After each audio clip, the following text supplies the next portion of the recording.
Welcome to the podcast. A lot of our viewers have had a big interest in contentious probate. So today I've got a few questions to find out a lot more about contentious probate. So starting off with, what actually is contentious probate?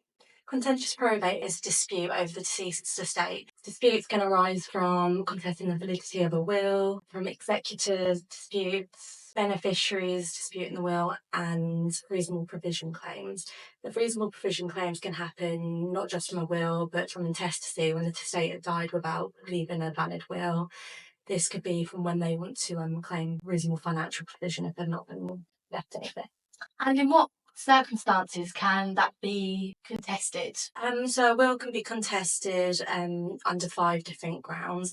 This could be fraud or forgery, mental capacity, lack of knowledge and approval, lack of due execution, and undue influence. And how long would you have to contest a will?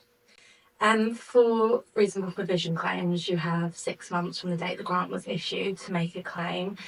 And for contesting the validity of the will, it can be a bit longer, but it's best to make a claim as soon as possible, as you have more chance of being successful, and it is harder to overturn a will once the grant has been issued. Yeah. And how could I prevent a grant of probate being issued? You can enter into a caveat with the court. This will prevent the estate from being administrated. It costs £3 to enter into a caveat, and it lasts for 6 months. This can be renewed. In order to enter into a caveat, you need to provide the deceased's name and date of death. Okay, so what are the options for settling a contentious probate dispute? There are a few different options for settling a contested probate dispute. One of the options is a Part 36 offer.